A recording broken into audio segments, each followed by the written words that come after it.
Hello lovelies. Today I'm going to be talking about movies I've recently watched and books I've recently read. We're going to see if I can combine the two today. I have a busy upload schedule for fall, but I wanted to do a new one of these since I have consumed a lot of content lately. So these will always be spoiler free. Just give my little mini review and if I would recommend reading or watching.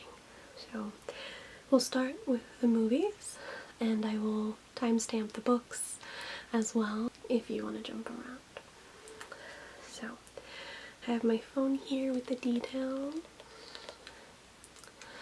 So first off we have The Wicker Man from 1973. That is rated R. Horror mystery thriller. A police sergeant's search for a missing girl leads him to investigate the rituals of a sinister pagan cult on a remote Scottish island. So I never saw this one, and I only remembered bits and pieces of the remake with Nicolas Cage, so I thought, why not? Let's give it a watch. This is definitely a weirder folk horror film, but there were parts that I did enjoy. In this, there was definitely a lot of random singing, but at the same time it kind of matched the vibe of the film and the rituals that were taking place. Gotta be honest, the main character was kind of annoying to me, but overall it was an interesting film and had entertaining parts. If you specifically like folk horror, I could definitely see people still enjoying this film, so I think I'll recommend it if you like that particular genre. So then of course I had to watch the remake, so The Wicker Man from 2006, PG-13 horror mystery, same type of idea, but a reclusive lawman travels to a secluded island to search for a girl who's gone missing. Once there he discovers sinister forces at work among the island's secretive residents. So this movie is actually pretty different from the original, especially if you watch them back to back. I think they're both good in their own ways, even with their differences. I know that this one has a lot of memes from it, especially with Nicolas Cage, but overall I thought it was a decent horror film, so I will recommend this one as well. Then we have Fear Street Prom Queen from 2025, this year, rated R horror. Shady Side High's 1988 prom queen election becomes deadly for underdog Lori as candidates are targeted. This was an interesting prom slasher. I will say that I think my expectations were a little high on this because I absolutely loved the previous three Fear Street films, and this one didn't live up to it, unfortunately. The story felt very rushed. I didn't connect with a lot of the characters. Is kind of predictable. Just kind of like, I don't know, it felt like a low budget prom slasher, right? So not the worst horror movie I've seen, but definitely let me down compared to the other three Fear Street movies. So this one will be a mid recommendation. There's Something Inside Your House from 2021. This is not rated, it's a horror crime. After moving to live with her grandmother in Hawaii, a teenager must confront her past after fellow students at her school are murdered. I thought that this was a really good modern horror movie slasher. It was really interesting with teen slasher vibes, but like the killer in this is 3D printing the victims' faces into masks, which was like a super creepy twist. It definitely had some good creepy moments and was a good teen slasher film, so I would recommend this one. Captain America Brave New World from 2025, PG-13 action sci-fi. Sam finds himself in the middle of an international incident after meeting with President Ross. He must soon discover the reason behind a nefarious global plot before the true mastermind has the entire world seeing red. So this was a good Marvel movie. Not one of my favorites, but it's good. I enjoy Sam as Captain America. For the storyline and characters, there were definitely some characters that were not needed in this, and they could have tweaked the storyline and I think it would have been a little bit better. I also wish that the trailers didn't give so much of this movie away. There were so much of this film, big moments in the movie that were in the trailer, I hate when they do that. But you know, overall, it's an okay Marvel movie. If you like Marvel films, I would recommend it. Cuckoo from 2024, rated R horror mystery. 17-year-old Gretchen reluctantly leaves America to live with her father at a resort in the German Alps. Plagued by strange noises and bloody visions, she soon discovers a shocking secret that concerns her own family. This was a very unique story, and I love unique horror movies. I watch too many scary movies and sometimes it can be a little redundant, but this was unique. So I did enjoy that. Really good cast. Everyone did a really good job in this movie. I will say the main character absolutely gets the shit beat out of her in this film. I felt so bad for her, but cool story, interesting movie. I would recommend this if you're looking for a more unique film. Ma from 2019, rated R horror mystery. A lonely middle-aged woman befriends some teenagers and decides to let them party in the basement of her home, but there are some house rules. One of the kids has to stay sober, don't curse, and never go upstairs. They must also refer to her as Ma, but as Ma's hospitality starts to curdle into an obsession. This was a really crazy movie. A lot of it made me super uncomfortable. Like, oh, ew, made me so uncomfortable. Which I guess is kind of the point of the film. I think I will give it a medium ranking. It wasn't my favorite, but I do think that this movie should be like a mandatory watch for teenagers to show them that creepy adults that want to hang out with you are creepy. It's not cool, it's creepy. So I feel like it should be a mandatory watch for teens. No One Will Save You, 2023, PG-13 horror sci-fi. Bryn finds solace within the walls of the home where she grew up until she's awakened one night by strange noises from unearthly intruders. This was kind of a strange film, interesting take. The performance was good. It's mostly the main character, Caitlin, I believe is her real name, and she has to like hold the whole film down because there's like one line in this movie. So she really has to bring out the acting, and her acting is good in this.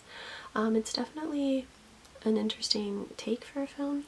Some of the alien bits can feel a little repetitive in this, but it was an okay sci-fi movie. I did enjoy the ending. I know that it's got quite the debate online if people liked it or didn't, but I thought it was okay. So I'll give this one a middle ranking. Amelia's Children, 2023, it's not rated horror mystery. When Edward's search for his biological family leads him to a remote, mysterious villa, he's thrilled to meet his long-lost mother and twin brother. However, he soon learns that he's linked to them by a monstrous secret. This was a crazy ride. Definitely warning for creepy horror bits and disturbing elements in the storyline, obviously. It was a ride. Maybe look up trigger warnings for it. But you know, overall it definitely made me like creepy, uncomfortable, which horror movies aim to do. I think I will give it like a middle ranking. Close to You, 2023, are drama. A trans man revisits his hometown, facing family tension. He reconnects with an old flame, rediscovering himself. His journey leads to self-acceptance and newfound strength. This is a very slow film. It's got heart to it, but it is a very slow film. It's good acting as well. It's just like the momentum of the storyline is quite slow. Some of the shots in this movie are weird to me, like shaky cam, or the way that the shot is cut off, like you can't see the whole room or you can't see what's going on, so that kind of irritated me. I wasn't a huge fan with some of the ending bits and character choices and whatnot, but it does tackle some good emotion and themes of like family acceptance, but I for sure had things in this movie that I didn't care for, so it's gonna be a middle ranking. Love Song, 2016, not rated, romance drama. Best friends Sarah and Mindy share an unexpected moment while on a road trip. Years later, the two struggle to reconnect before a wedding. Well, I love Jenna Malone and Riley Keough, and so I was hoping that I would really like this movie. I think it more annoyed me than I enjoyed it. They're both great in it, but it was a slow movie, and the whole time left me kind of depressed and empty and that theme kind of carries through the entire film and to the ending, so honestly I'd probably skip this one. Y2K 2024, rated R, it's a comedy horror. On the last night of 1999, two high school juniors crash a New Year's Eve party only to find themselves fighting for their lives when the terror of Y2K becomes reality and all machines rise up against humanity. I did not like this movie. Usually I've been liking comedy horrors, but this one like started off okay, but then it like got really corny and like, dare I say, like stupid to the point where it wasn't enjoyable for me. I know it's like supposed to be like the comedy, but I think there's definitely a way to do like comedy horror where it's not just like constantly corny or just like stupid comedy, so it wasn't for me. I would not recommend. Am I Okay 2022, rated R, romance comedy. Lucy and Jane have been best friends for most of their lives and think they know everything there is to know about each other, but when Jane announces she's moving to London, Lucy reveals a long-held secret. As Jane tries to help Lucy, their friendship is thrown into chaos. I loved this beautiful film so much. It might become like a favorite of mine because I loved it so much. Like felt it in my soul. I don't know. I really liked this movie. Dakota Johnson is really good in it, so I would recommend. I will be watching it again. Anyone But You 2023, rated R, comedy romance. Despite having an amazing first date, and the initial attraction quickly turns sour. When they unexpectedly find themselves at the destination wedding in Australia, the pair pretend to be the perfect couple to keep up appearances. This was like a really fun rom-com, silly and cute. I haven't seen like a good one in a while, so this was enjoyable to watch. Like take a break from my horror movies and throw a rom-com in there. So if you like that type of cute little romance comedy, I would recommend this one. We Live in Time 2024, rated R, romance drama. Almet and Bias are brought together by a surprise encounter that changes their lives. As they embark on path challenged by limits of time, they learn to cherish each moment of their unconventional love story. First off, Florence Pugh and Andrew Garfield together in one movie. It's just like chef's kiss. I love them both. They're both so fantastic in this movie. It's just like, what a beautiful couple. This movie is presented and set up quite differently as it jumps through time and like back and forth to different parts of their life and their relationship, so it's not a straightforward movie in that sense. I really enjoyed it. It definitely had like its ups and downs with very sad moments, but there are also some very cute moments. I would recommend it. Even if you cry, I would still recommend it. Longlegs 2024, rated R, horror crime. FBI agent Lee Harker is assigned to an unsolved serial killer case that takes an unexpected turn, revealing evidence of the occult. So this was okay. It's a slower film. It was very hyped up. Didn't quite hit the hype level for me personally. Like I said, it was an okay film, but everyone was raving about this film. Nicolas Cage is definitely creepy as fuck in this movie. Some good jump scares in this too that got me, but mostly because like the loud noise, you know, that they do, which is kind of cheating for jump scares if you think about it. But like overall, it was not the scariest movie I've ever seen. I saw a lot of people saying that it was like the scariest movie of the year or the one you're ever gonna see, and that was not my experience with this movie. It was just slower, good acting, shot very beautifully. There was a lot of beautiful shots in this film. There were also some parts that were like too dark though, which is a pet peeve of mine in horror. I would say this is more of like a psychological thriller than I would say it's like a straightforward horror movie, but you know, it is what it is. I think I'll do a middle ground ranking for Longlegs. Infinity Pool 2023, rated R, body horror and psychological horror. James and Em Foster are enjoying an all-exclusive beach vacation in the fictional island of La Tolca when a fatal accident exposes the resort's subculture of hedonistic tourism, reckless violence, and surreal horrors. This was definitely a WTF movie. What did I just watch? I thought it sounded interesting. Mia Goth's in it, and Eric from True Blood. I can't think of it. Skarsgård. I was like, oh, I'll give it a watch. This movie is so weird. So weird. It was not for me. Perhaps I needed to be like high to enjoy this film because it was just weird and like, I don't know, disturbing, and very much the themes of like rich people can get away with whatever they want, and yeah, I would not recommend this. The Craft Legacy from 2020, PG-13 folk horror, supernatural fantasy. A group of high school students form a coven of witches. This is the Craft sequel. Was this movie as good as the first one? Absolutely not. Was it as bad as I heard as a lot of people say? No.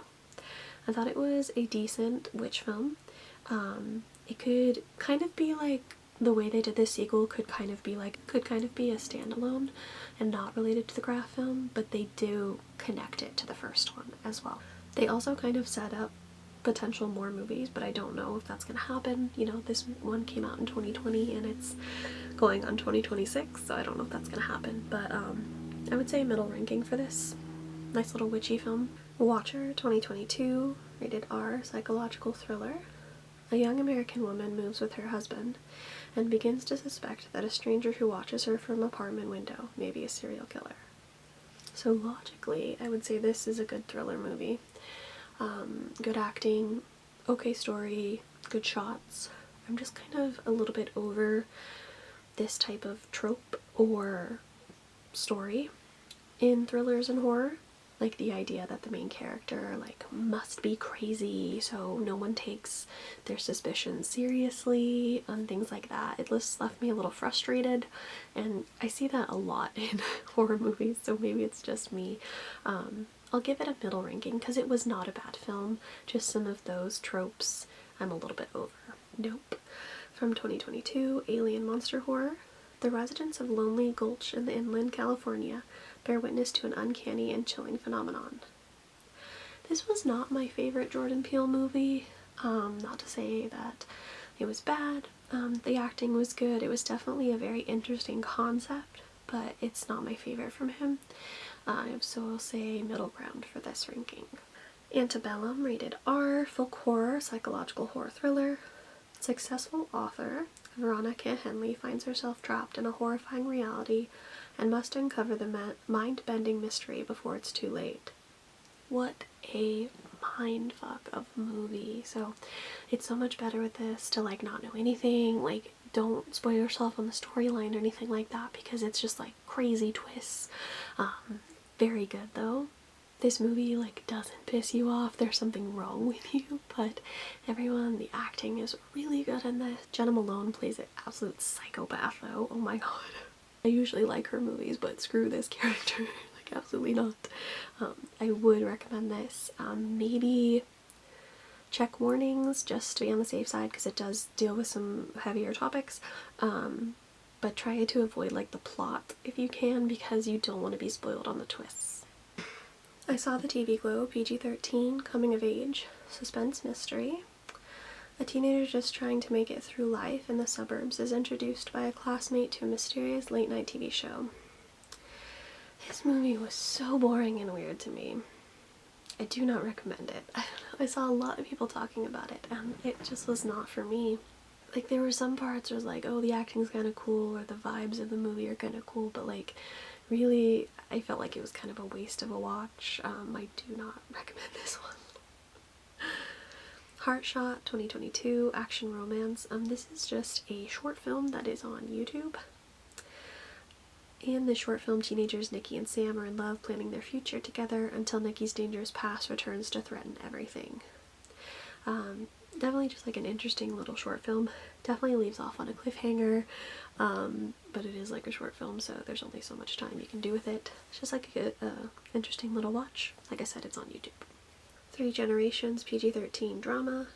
After Ray decides to transition from female to male, Ray's mother Maggie must come to terms with the decision while tracking down Ray's biological father to get his legal consent. Good movie, I'd say. Had definitely some like emotional parts, a little bit of comedy. Overall the cast is pretty good. It's like a solid cast. I'd say maybe middle ground ranking for this one. Squid Game Season 3, 2025, thriller drama. Hundreds of cash-strapped players accept strained invitation to compete in the children's games. A tempting prize awaits, but with deadly high stakes. So good. This last season was really fantastic, but it broke my heart.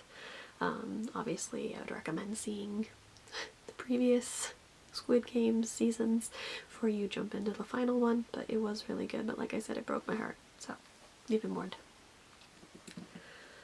The Vampire Lovers from 1970, vampire horror. Seductive vampire Carmela and her family target the beautiful and rich in a remote area of late 18th century Germany. So I wondered if, when I started this movie, if it was going to be like inspired by or based by the book Carmilla.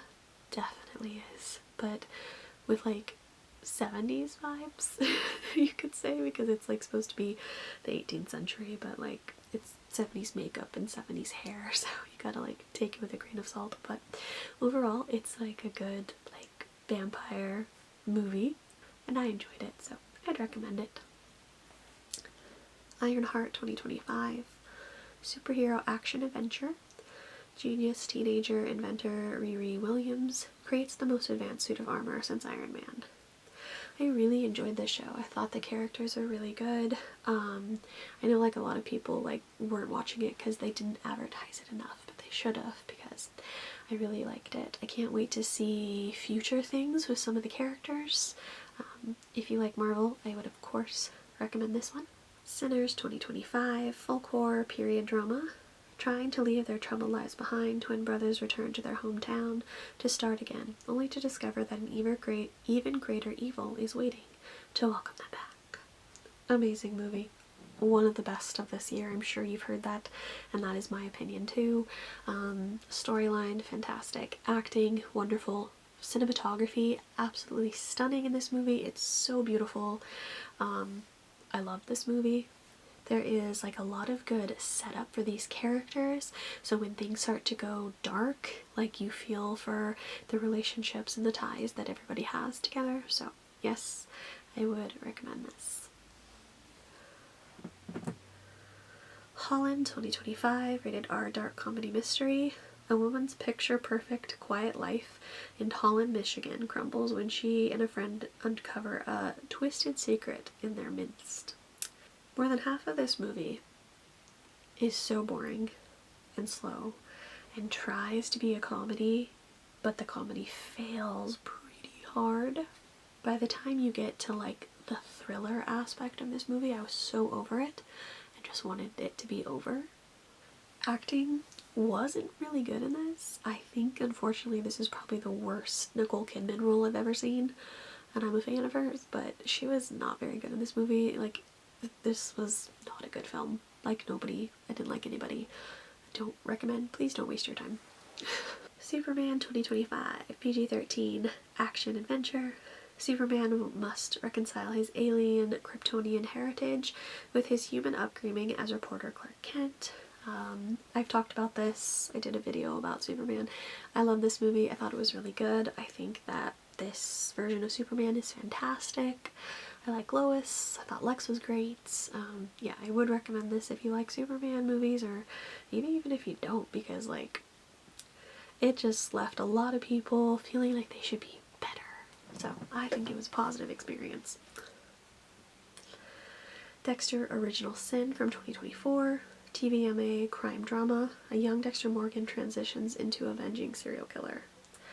I was surprised that I liked this one so much. So I'm a huge Dexter fan, and I had just put off watching this prequel series because I didn't, it's a different actor or whatever, but I enjoyed it. I thought the like recasts of the younger versions of everybody did a really good job. They got like the mannerisms down and everything, so I enjoyed this show. I would say that I was excited for the second season of it, but they renewed it and then they canceled it. So there is no more of Original Sin.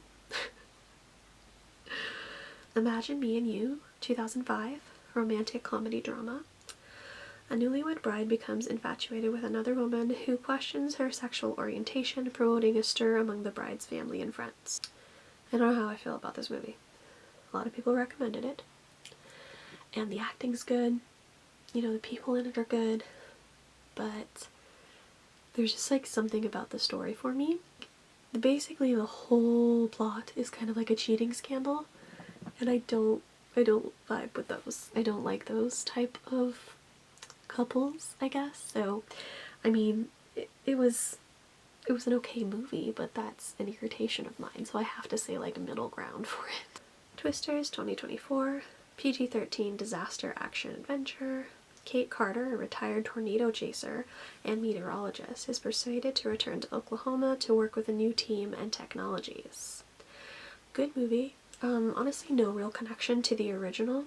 I wasn't sure if there would be, but I like the characters and some of like the updated some of the updated tech and things like that. So overall, I think this is a really good adventure movie and I would recommend it. Challengers 2024 drama romance. Tashi, a former tennis prodigy turned coach, transformed her husband into a champion. But to overcome a recent losing streak and redeem himself, he'll need to face off against his former best friend and Tashi's ex-boyfriend. This is a weird review for me, I think, because the acting was great. It was filmed great. Great music in this. Overall good film, but the characters in this movie are the definition of toxic. Like, all of them. They're so toxic to themselves, to each other. All the relationships are so toxic. It left me like rooting for no one because nobody deserved anything. They were just too toxic. It also kind of like jumped around a lot, and the ending is a little bit like open-ended. So I'll say like middle ground because like it wasn't a bad film, but I wasn't rooting for anybody. Oculus 2013, rated R supernatural horror. Recently released inmate from a mental asylum learns from his sister that the murders he was convicted of committing were actually orchestrated by a supernatural entity. I saw this movie years ago, but I think I completely like blacked it out because I had like no memory of it. I am a big fan of Mike Flanagan and he wrote and directed this one, so I wanted to rewatch it, and it's a good horror movie. I will say that it leaves you very depressed and sad. Like, it's not a happy ending, so know that going in. I think probably middle ranking because it's quite a sad movie. Cool Spirit Season 2 2025, TVMA teen fantasy mystery drama. Maddie, a teen stuck in the afterlife, investigates her own disappearance, goes on crime-solving missions as she adjusts to high school purgatory. I really enjoy this show. I loved first season, and second season was super interesting as well. I'm looking forward to season 3. They're filming it right now. If you love like ghost story type things and like, you know, mysteries, thrillers, I would recommend this show. It's very entertaining and there's a bunch of just like really good characters in this show. Red, White, and Royal Blue 2023, rated R romance comedy. When the feud between the son of American president and Britain's prince threatens to drive a wedge between US and British relations, the two are forced into stage a truce that sparks something deeper. This is a great cheesy comedy romance. It's just like very cute and cheesy if you're in the mood for something like that. I guess it's based on a book. I had no idea when I watched this. I don't do a lot of romance books, so maybe that's why. This movie did end up making me tear up at the same time, so I would recommend it if you want a cute, like, rom-com movie. It's cute. The Town That Dreaded Sundown, 1976. Rated R slasher horror. The story of the hooded killer who terrorized the border town of Texarkana, Arkansas in 1946, leaving no fewer than 5 murder victims in his wake. He was never caught, based on one of America's most baffling murder cases. So I was gonna watch the 2014 movie, then I realized I should probably watch this one first. I am already familiar with the case because I researched it for one of my Bizarre episodes, so I knew like the true crime aspect of this case before watching the movie. This was a very weird movie. Hollywood definitely like took liberties with the storyline and the case because they tried to add stuff from like the actual true crime case, and they were trying to add like comedy to this horror thriller in like very serious situations, which fell flat. It was not good. I would say like it's bad just because it's dated, but there was plenty of amazing horror movies in the 70s, so I don't think that's an excuse. I would not recommend this one. So then I watched the 2014, The Town That Dreaded Sundown. 65 years after a mass serial killer terrorized the small town of Texarkana, the so-called Moonlight Murders began again. Is it a copycat or something even more sinister? A lonely high school girl may be the key to catching them. So this one was like an okay horror movie, I suppose. Like, it kind of, in this movie, like the 70s one like exists, and so like the town is scared because the movie's popularity type of thing, and so it like adds its own Hollywood vibes to it, right? I don't know. It's not, I wouldn't recommend it. Both of them were a little bit of a wasted time. If you want to read about it and be spooky, just go read about the real case, because these movies were not it. Truth or Dare TV movie, a 2017 horror mystery. 8 college friends head to a haunted rental for Halloween, but when they replay the game that made the house infamous, they awaken an evil spirit intent on stealing their souls. I didn't realize that this was like a TV movie because it was just on a streaming platform, and usually like TV movies, especially horror, get a bad rap, but I thought this was a great movie. Interesting concept, and you know, acting was good. There's just a lot of craziness in this movie because of like the truth and dares that they have to do, and like the crazy like activities. Brutal. So good concept, good vibes. I would recommend this horror movie.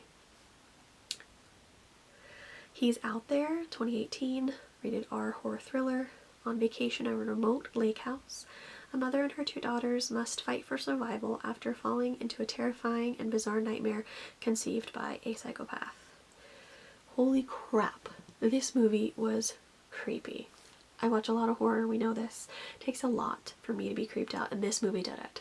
It was so creepy, so many parts. It gave me the heebie-jeebies, and I was like talking to the screen like, oh hell no, absolutely not. Being stalked by some creepy person outside, and you have to care for these 2 kids, and oh my gosh. I will say I didn't like some of the way that it was shot. There was like a weird filter that they chose to use for some of it, but I could look past that because it was in fact a creepy film. So I would recommend this if you need creepy horror vibes, because it creeped me out. Fantastic Four, 2025, PG-13 superhero sci-fi. Forced to balance their roles as heroes with the strength of their family bond, the Fantastic Four must defend Earth from a ravenous space god called Galactus and his ignorant herald, the Silver Surfer. I loved this movie. I loved this movie. I love the futuristic 60s vibe of it, the way they stylized this movie. The whole cast did a really good job. Vanessa nailed Sue Storm. She did so good in it. I love this movie. I can't wait to watch it again. Definitely will become one of my favorites. I really enjoyed this one and would recommend it. So then we did Wednesday, season 2, part 1 and 2, obviously. Super good. I love all the characters. I like the different aspects that we threw into season 2 and the new vibes, if you will. So, spooky, Addams Family show, of course I recommend. Why Women Kill, 2019, TVMA, dark comedy crime, an anthology series that follows 3 women in different decades, all living in the same house as they deal with the infidelity and betrayals in their marriages. Loved this first season. It takes place in the 3 decades, and the 3 different storylines are so interesting. Like I said, it takes place in the same house. Definitely would recommend first season if you like kind of like thriller crime vibes. I have not watched season 2. It's a completely different story, obviously, and I think it's only one timeline, so maybe I'll watch it at some point, but at this point I've only seen season 1, but season 1 I would definitely recommend. The Monkey, 2025, rated R, dark comedy, splatter horror. When twin brothers Bill and Hal find their father's old monkey toy in the attic, a series of gruesome deaths start. The siblings decide to throw the toy away and move on with their lives, growing apart over the years. A very interesting horror comedy. Kind of silly. Like, some of the parts are like so bizarre or gory that's just like silly, but it kind of works with like the comedy horror aspect in a good way. It's like overall an interesting horror movie. It's not one that has a lot of backstory, so I wished everything had backstory. I love that in horror movies. But if you're looking for like a splatter comedy horror movie, this might be the one for you. Death of a Unicorn, 2025, rated R, dark comedy, dark fantasy. A father and daughter accidentally hit and kill a unicorn while en route to a weekend retreat with his billionaire boss, seeks to exploit the creature's miraculous properties. This is a really interesting movie for like the dark fantasy vibe. I haven't seen a movie like this before.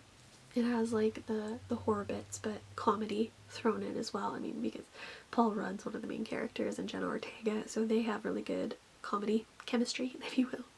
I have to give it to, what was his name? Anthony Carrigan. He played Griff in this film, and he was probably my favorite part of this. He's kind of like the butler character, but he was like my favorite part in this movie.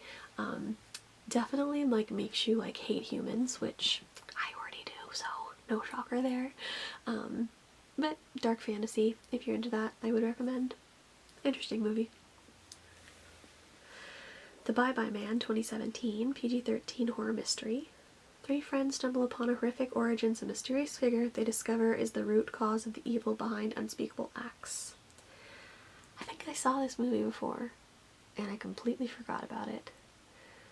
And it's probably because it's a little bit forgettable. It's not really good. I kind of see where they were going with it, with the story, but it's lacking something. So yeah, I completely forgot that I had seen this before. I don't think I'd recommend it, and hopefully I don't keep watching it because I keep forgetting that I've seen this movie, but it wasn't for me. The Deep House, 2021, not rated, horror drama. While diving into a remote French lake, a couple who specialize in urban exploration videos discover a house submerged in deep waters. Their dive turns into a nightmare when they discover the house of the scenes of atrocious crimes. I saw the movie poster for this, like on social media, and I was like, I have to check this out. Water stuff creep me out, sunken things creep me out, so like I knew going in that this movie was going to be creepy to me because those things already creep me out. But it was an interesting storyline, new concept, so I always appreciate that. Definitely a situation that would be a no hell no for me. I would never find myself in the situation. For the most part, the water shots were done pretty well. Like, it was spooky and creepy how like everything was submerged, obviously, but of course with water shots there were some things that were too dark and you couldn't see if it was scary because it was too dark. You can't see what's happening on the screen, so that's disappointing, but happens with a lot of horror movies. I think I would say that the characters were like kind of like hit or miss. I do like the concept of this movie. It wasn't like fantastic, but not bad, so like middle ranking for this one. Definitely a creepy concept though. Alice in Terrorland, 2023, PG-13 horror suspense. A recently bereaved teenage girl goes to live with her grandmother in a secluded woodland, unaware of the sinister forces that lurk within. So I love anything Alice in Wonderland, so I wanted to check this out.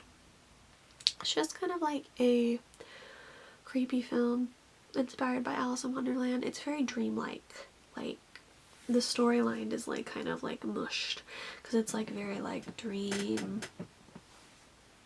inspired with like different characters from Alice in Wonderland, kind of.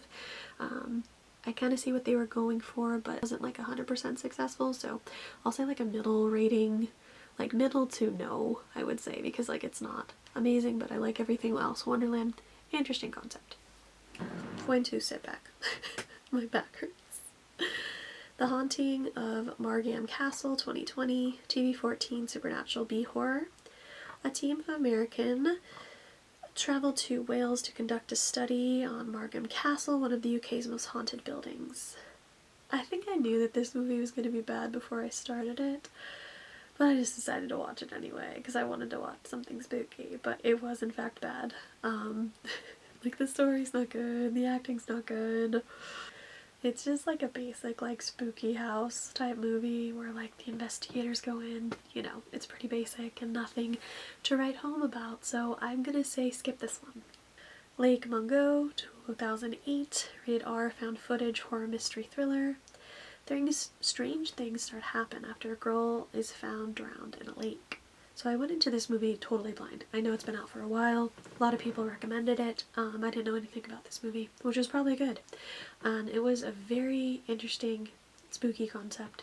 A lot of the twists and turns that happen in this movie, obviously I didn't see coming.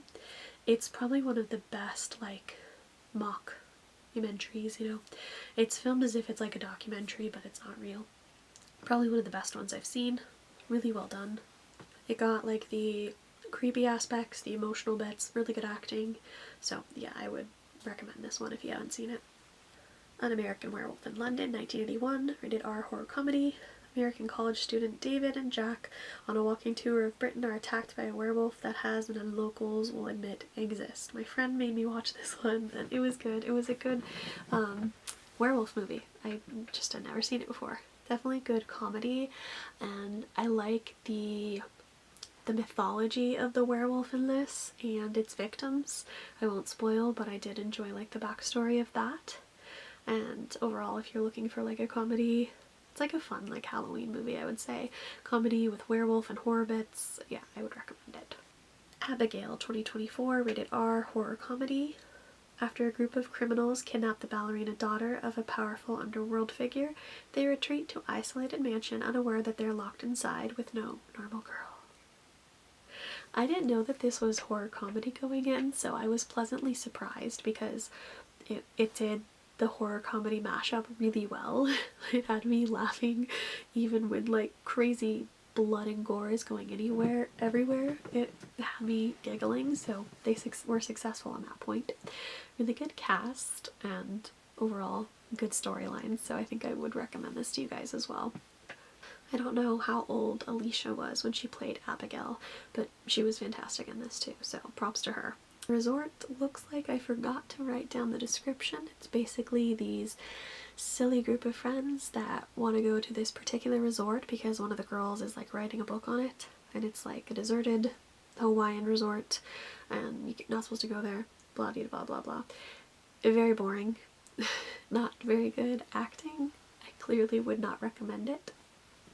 It kind of got interesting like the last 20 minutes of the film, but obviously not enough to fully hold my attention.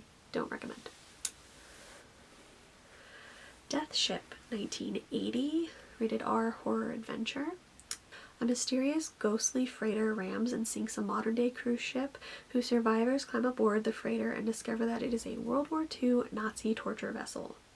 This movie was super creepy. Of course, water and ship things always creep me out, but it was a very interesting like ghost ship concept because you had the World War II stupid Nazi like stuff tied in, so it made it even more creepy and dark. I would say it was a very interesting horror movie. I would recommend it. It's different than like other like ghost ship type movies I've seen before. Let's see, then we have Terrifier 2, 2022 horror slasher. Resurrected by a sinister entity, Art the Clown returns to Miles County to terrorize a teenage girl and her younger brother on Halloween night. I know, why did I watch this? I hate the first one. Well, my friend told me the second one was better, and he was right, it was. It's still not my type of horror. I do find Art to be quite comical, but I'm just not into the mass amount of gore and torture that happens in the Terrifier movies. This one was better. I did like the main girl in this, but I will say why were all the adult actors so bad in this movie? The mom was horrible. The teachers at the school, the kids were fine.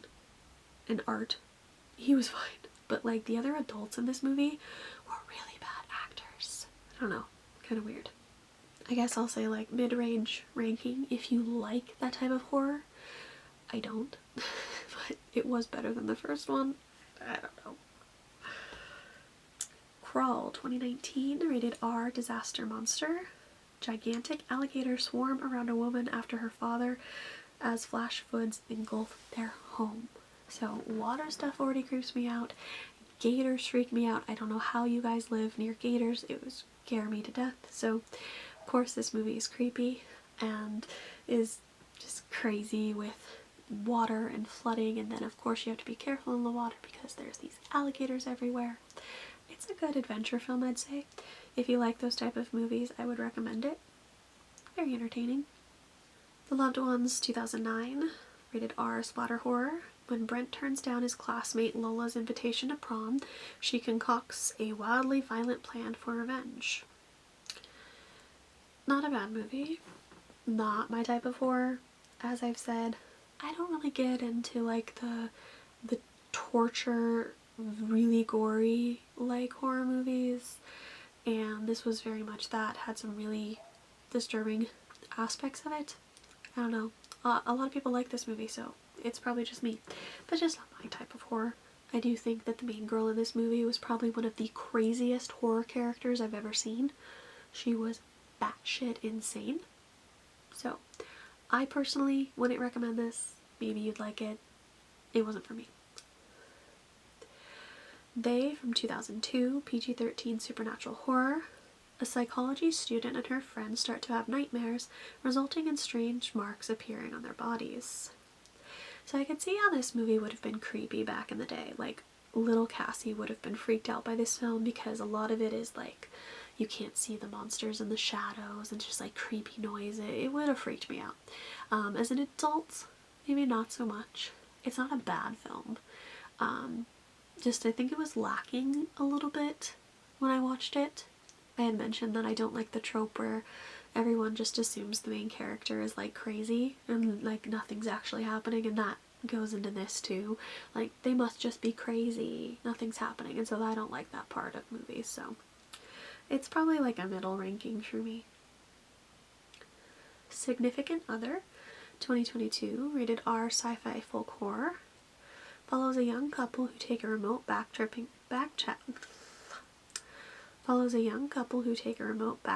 trip through the Pacific Northwest and face sinister events, leading them to realize that everything about the place is not what it seems.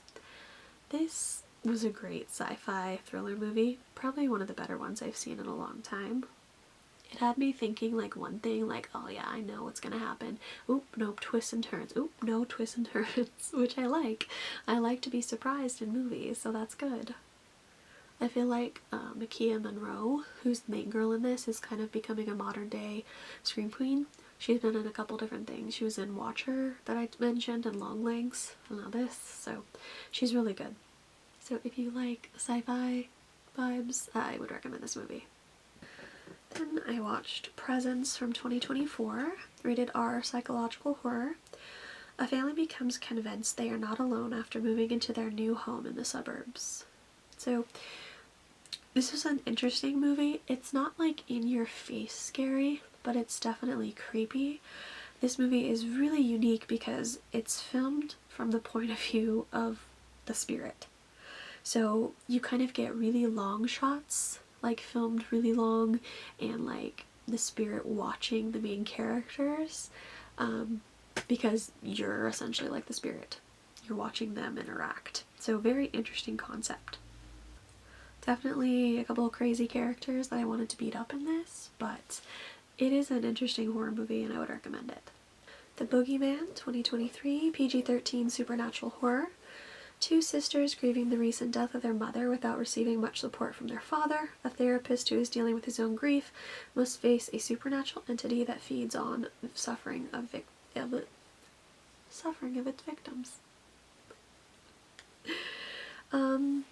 Potential cool concept, although there's been like a lot of like boogeyman movies over the years. Sophie Thatcher is really good in this. That's probably why I clicked on this movie, honestly, because she's like another modern scream queen, I think. Her and her little sister were the best parts of this movie. It's just a little bit lacking. Not horrible, not amazing.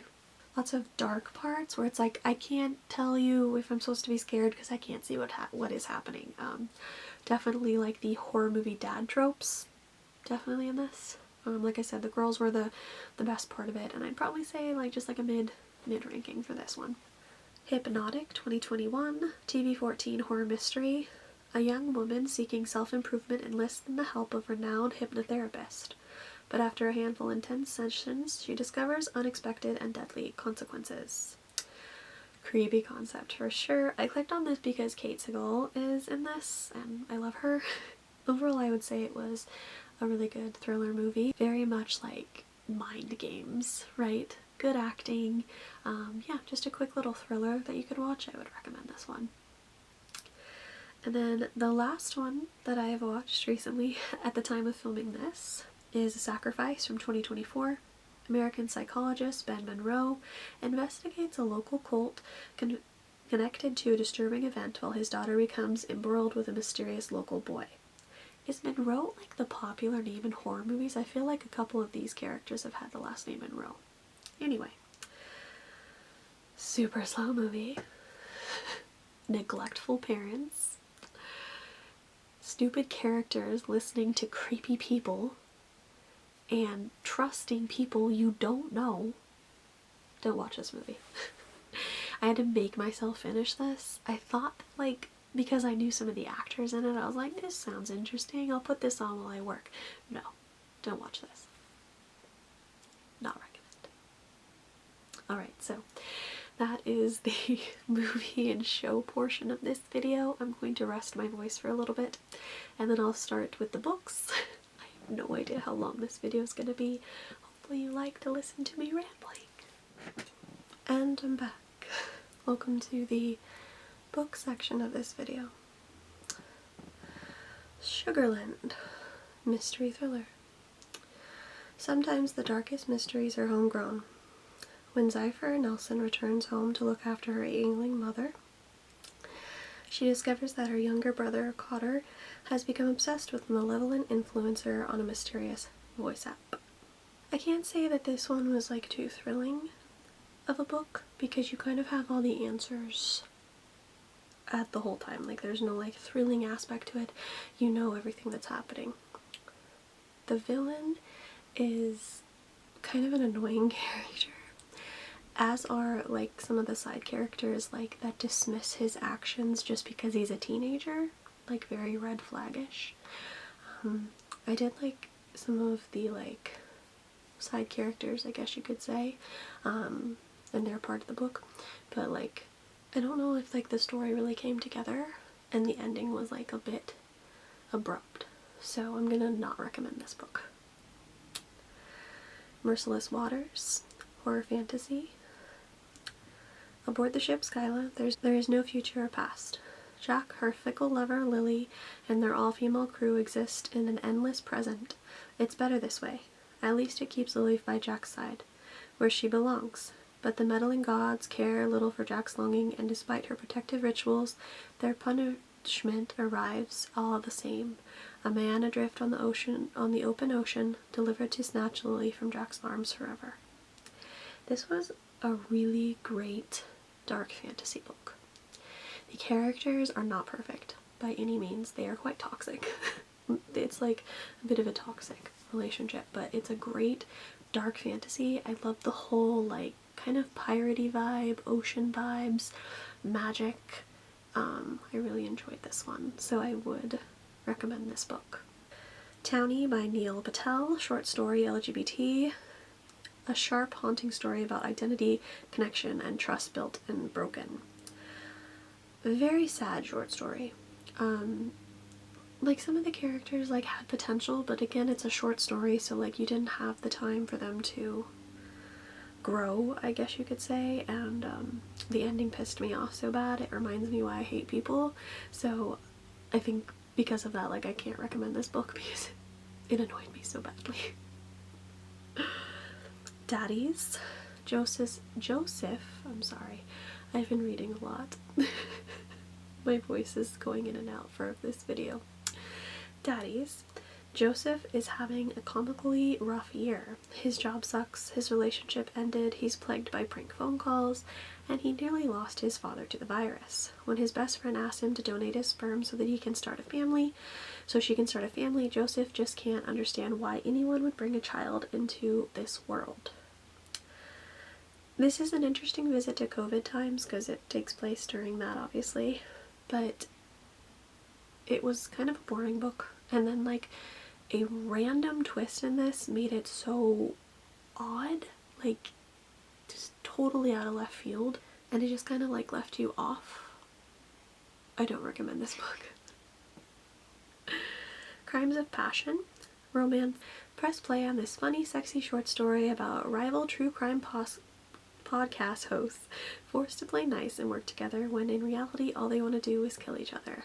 This was such a cute story. So if you like true crime and like rom-com vibes, like that's what this is. With like podcast vibes thrown into that as well. And like it's definitely one of those good like enemies to lovers type of stories. I thought it was very cute, so I'd recommend this one. Hold Me Closer, Tony Danzig. It's like a romance holiday. Fall in love with this funny, festive queer rom-com brimming with heart with holiday magic. This is another like super cute rom-com story. It's like very light-hearted romance, like some festive vibes thrown in. I didn't know that when I started, but you know. The characters were super cute.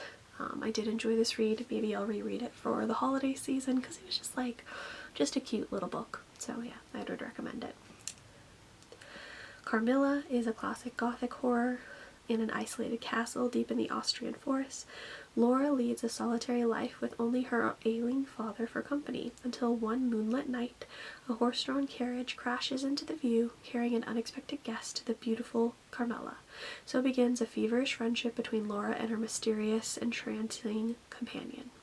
I mentioned this one earlier because I watched a movie inspired by it. I read 2 versions of this book. One was kind of like a play set type of vibe, and then I read the original one from the like classic 1800s. Both were really good. I love the story. This kind of vampire book predates Dracula, so it's like back in the day type vampire vibes, but I loved it. It's creepy gothic, it's like sexy vampires. It's definitely like one of my favorite vampire books now. Bloodhound mystery. Jay Pulver, a trans college student who discovers he has mysterious acquired superhuman abilities when he accidentally kills his sister's ex-boyfriend. He's recruited by a brilliant but eccentric scientist at the FBI. Jay is tasked with employing his unique powers to track down a domestic terrorist group currently setting off bombs around Washington, D.C. This was a really interesting concept for a story. It kind of gave me like a little bit like of X-Men vibes because like, you know, he suddenly has these powers and, you know, use them for good type of vibe. But I enjoyed the main character a lot in this, and like overall the story in general I liked, so I would recommend this one. Bury Your Gaze is horror. Misha is a jaded scriptwriter who has been working in Hollywood for years and has just been nominated for his first Oscar. But when he's pressured by his producers to kill off a gay character in the upcoming season finale for the algorithm, Misha discovers that it's not that simple. This is not the book that I expected, and that's not a bad thing. It's just not what I expected going into this one. It is dark sci-fi vibes, but kind of like has like campiness to it too. It works for it though. I do really enjoy how they talk about horror in this book, and they talked about like queer joy in it. Overall, it was a very interesting read, and I would recommend this. Sunset Springs romance. No job, no money, no love, and to make things worse, 27-year-old Charlie has no choice but to leave New York City and move in with his mom in his isolated conservative hometown of Sunset Springs. I loved these characters. It's so rare. I really don't read that much romance, but these characters were so cute in the story. I would totally read this again. It was cute and sweet. I would recommend it.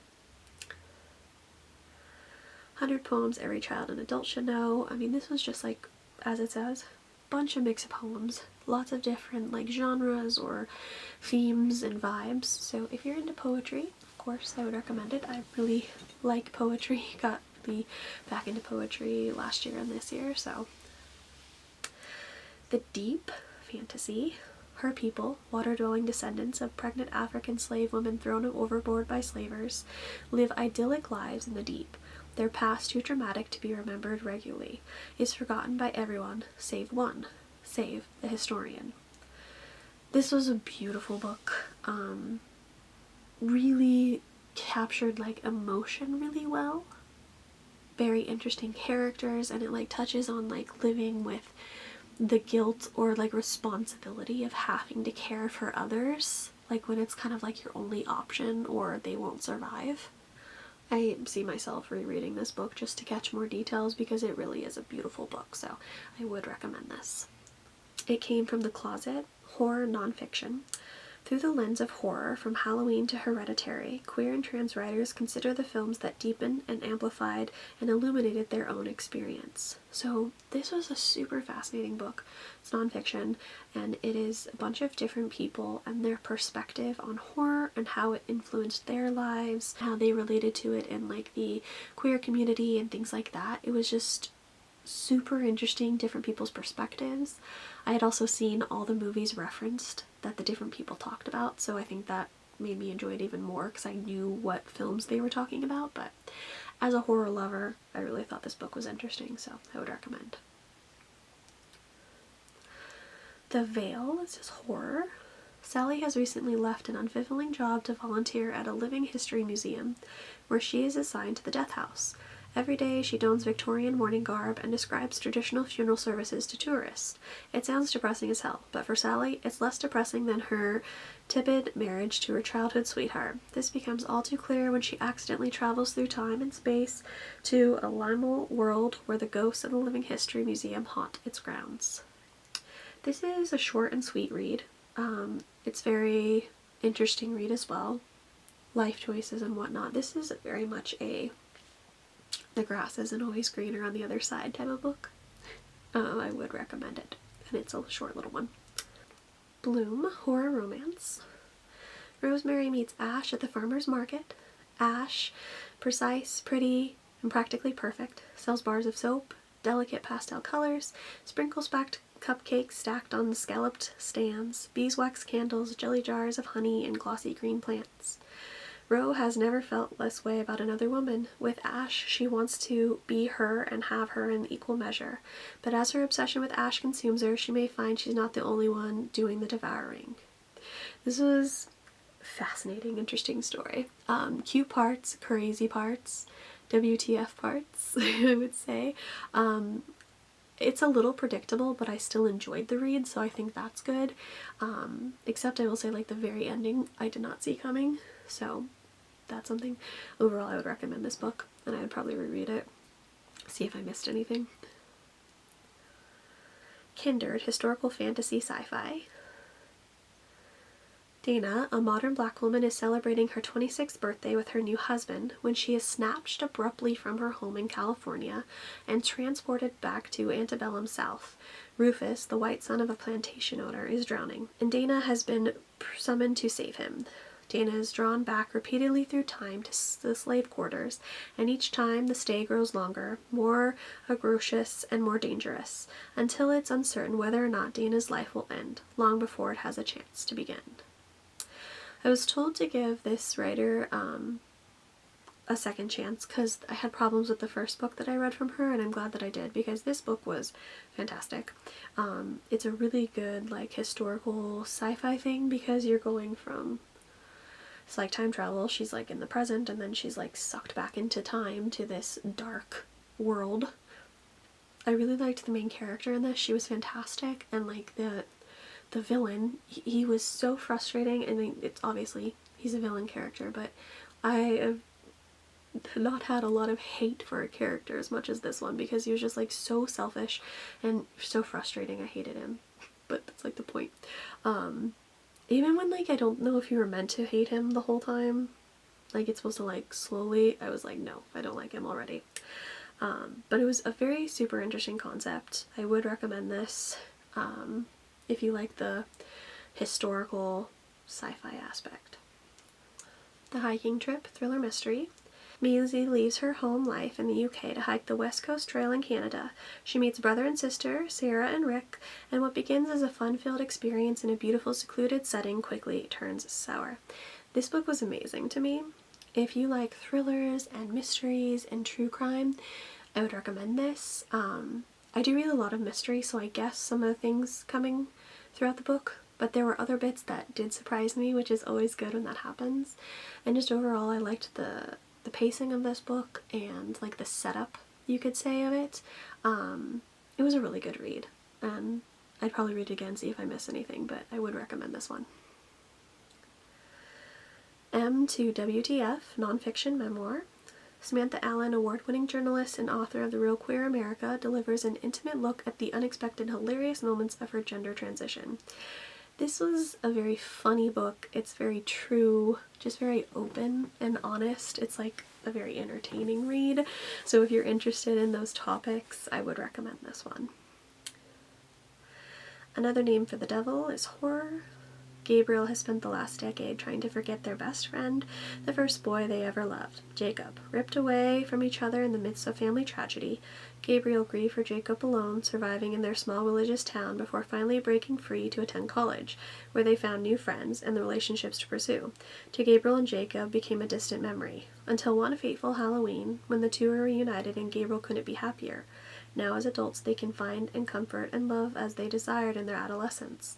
However, it doesn't take long for Gabriel to realize that time apart has changed Jacob. The once confident and assured boy has grown into an isolated and obsessive adult, and the more Gabriel discovers about the man they love, the clearer the danger becomes. Dark concept. A bit sad. Yeah. I felt for the main character a lot. The emotions are really well written in this for that main character. It's a good short story, I would say, and I would recommend it if you're looking for like a darker horror. For All the Things I Never Got to Say, this is a poetry book. It's got some great poetry in it, some great pieces in it. I think I shared some on social media. I'm really into poetry, so I love it, and this book was no exception, so of course I would recommend it. Strange Company, horror short stories. This was nice and unique creepy stories. It's always nice to hear like new ideas in like horror short stories, not the same repetitive story, and this one was unique in the different stories. It was a nice mix, so I would recommend this if you're looking for something spooky to read. Murder at the Patel Motel mystery. When Milan Patel, a high-end event planner in New York City, visits his parents at their family-run motel in Montana, he's already expecting the usual drama. But shortly after he arrives, Milan's father mysteriously drowns in the motel pool. Now everyone is a suspect. This was such an entertaining book. I mean, of course, it's like true crime thriller because someone has died, but the comedy in this, the dark comedy in it, is on point. The mystery vibes are good. Great mix of characters. It was just like overall like a fun read, so I would recommend this one. Dowry of Blood, fantasy horror gothic. Saved from the brink of death by a mysterious stranger, Constana is transformed from a medieval peasant into a bride fit for an undying king. But when Dracula draws a cunning aristocrat and a starving artist into his web of passion and deceit, Constana realizes that her beloved is capable of terrible things. I loved this vampire book so much. I'm really into vampires right now, but I loved this vampire book. I love the point of views and how it was written. It's probably one of my favorite vampire books now. It's great characters. I would 100% read this again. I loved it. I would recommend. Blues Brothers, The Arc of Gratitude is a nonfiction. Nearly 50 years later, Elwood Blues, aka Dan Aykroyd, is on another mission to tell the full story of how two young actors went from blues lovers to blues brothers. This is an audiobook. It's a super nice listen if you're a fan of Blues Brothers. It's not just Dan Aykroyd talking. It's a lot of different people telling like how the Blues Brothers came to be and how they made, you know, the SNL to the stage to the movies, things like that, and like some of like the behind the scenes of Blues Brothers. So it was a really great listen, and if you're a Blues Brothers fan, I would definitely recommend this. Star Wars, Padawan's Pride, Star Wars fiction. When a Republic spy goes missing on the moon of Varl, the Jedi Council asks Obi-Wan and Anakin to infiltrate an underground pod racing circuit run by a crime boss believed to be holding the spy prisoner. This is a nice Star Wars story, a good way to see like a younger Anakin and Obi-Wan. I think this is set like 2 or 3 years after Phantom Menace. You kind of get to see like Obi-Wan getting used to being like having a Padawan, if you will. I liked the interactions between Obi-Wan and Anakin in this, so I would recommend it if you're a Star Wars fan. Scary Stories, a collection of horror, volume 1 by Billy Wells. Like most like collection stories. Like some are hit or miss for me, like some of them I'll like, some I'm not. There was a couple in this I think were like, WTF did I just read? Like overall like good spooky stories, but like probably middle ranking because I didn't love every single one, which I think is fair. 10. Mystery thriller. It was supposed to be the weekend of their lives, an exclusive house party on Henry Island. Best friends Meg and Minnie are looking forward to 2 days of booze, boys, and fun-filled luxury. But what starts out fun turns twisted after the discovery of a DVD with a sinister message, "Vengeance is mine," and things only get worse from there. This is a nice slasher thriller. I think this would make a fantastic movie. Someone should make that. I went through this one really quickly. Some things were predictable, but then there was like some things that were like, oh, surprising twists or whatever. It's like a good teen slasher. I do really think it'd be a really good movie, so I'd recommend. These Fleeting Shadows. Horror mystery. Helen Vaughn doesn't know why she and her mother left their ancestral home at Harrowstone Hall, called Harrow, or why they haven't spoken to their extended family since. So when her grandfather dies, she's shocked to learn that he has left everything, the house, the grounds, the money, to her. The inheritance comes with one condition. She must stay on the grounds of Harrow for 1 full year, or she'll be left with nothing. I really liked this story. It was a unique take on the supernatural, and it's not just like a basic like haunted house book. It's super unique, and it like dives into some like the backstory, which I love in spooky stuff. I didn't predict a lot of this because it was so unique, and that's like super good. I love when I can't predict the stuff and it surprises me. I absolutely love the ending of this book, so yeah, I would recommend. Then I have the Sookie Stackhouse series, which I read the entire series. It's the Southern Vampires mysteries. So we have Dead Until Dark, Living Dead in Dallas, Club Dead, Dead to the World, Dead as a Doorbell, Definitely Dead, Altogether Dead, From Dead to Worse, Dead and Gone, Dead in the Family, Dead Reckoning, Deadlocked, Dead Ever After, and After Dead. All those, the whole series. I read through these super fast though. I was already a True Blood fan, I watched the show, but never read the books. But the books are fantastic. I kept putting off like that I was going to read this, and then I saw that like I had access to them for free, but then that was going to be expiring. So I was like, oh my gosh, I was on the mission to read like what, like the 13 books and the extra bonus story before they went off, and I did it. But I did it. I got through all of them, and I already like the characters because of the show, but the books are quite different from the show, and I love both the show and the books for different reasons. I love Bontoms and Sookie and all the different characters in it, so I would recommend this series if you like vampires and other like supernatural beings. The Lottery by Shirley Jackson. This is a classic short story. In a small American town, the local residents are abuzz with excitement and nervousness when they wake on the morning of the 27th of June. Everything has prepared for the town's annual tradition, a lottery in which every family must participate and no one wants to win. This is a short story, obviously. It's like right to the point on how shitty humans are. It like really holds up today. There's definitely like a Hunger vibes aspect to this book, although this book was long before Hunger Games. And it just like shows how easily people can be swayed with crazy beliefs. I would recommend it. It's a short read, and it still holds up. Yellow Flowers Are for the Living, another beautiful poetry book. So many good ones. I think I shared some on social media with this too. I always have to share some of my favorite poems when I read a new poetry book. But yeah, this one was beautiful as well. So many good ones I would recommend. The Season You is a fantasy romance. 15-year-old Corneth was just trying to clean up the beach. She never expected to meet a mermaid, let alone be nearly drowned by one. This book is beautiful. It's a graphic novel, and the art in it is so spectacular. I wish I could like hang some of it on my walls or something. It's so beautiful. The storyline itself is also fantastic. The two main characters are just super cute, and I love it so much. I kind of hope that the author like writes more, because it's kind of left off with the potential of more to their story, so fingers crossed. I would recommend. Then I read Jane Eyre, which is classic gothic fiction.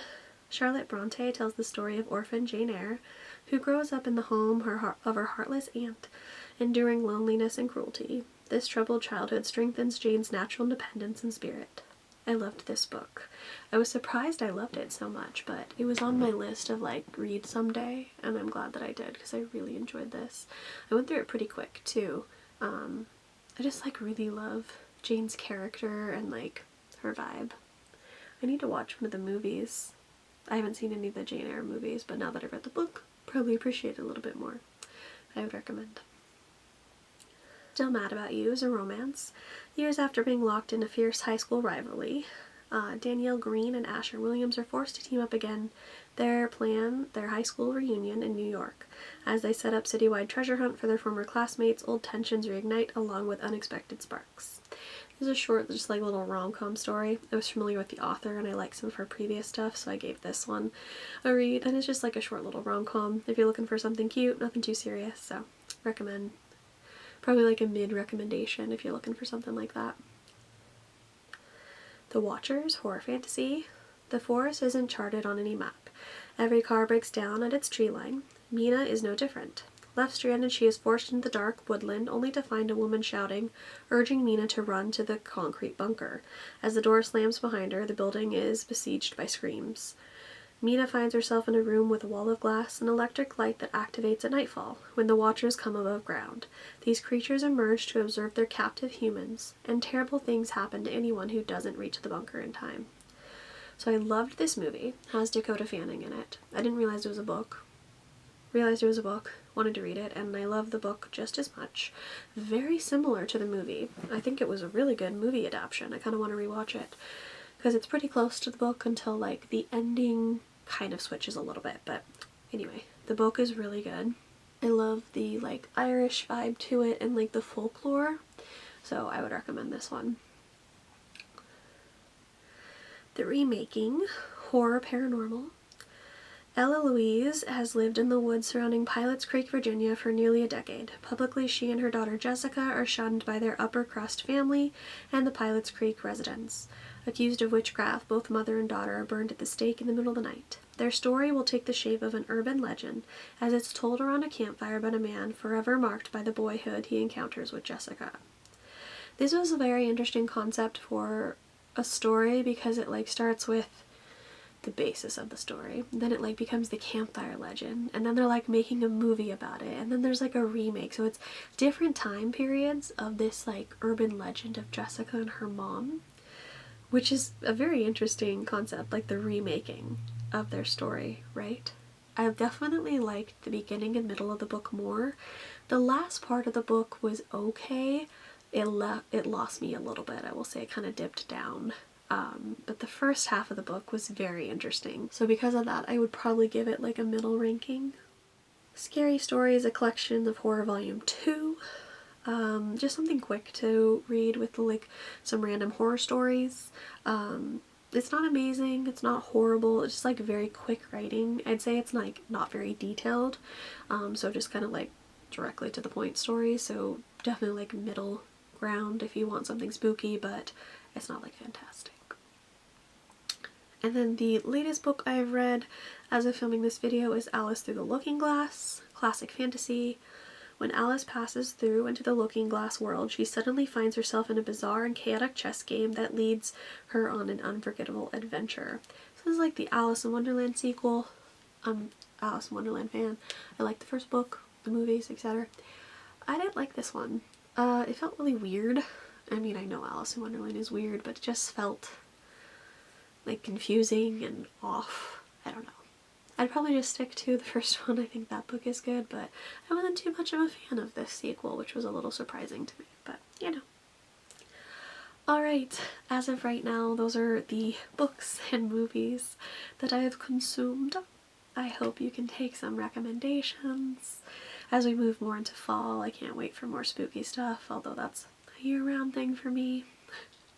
Thank you so much for watching, lovelies, and I'll see you on the next video.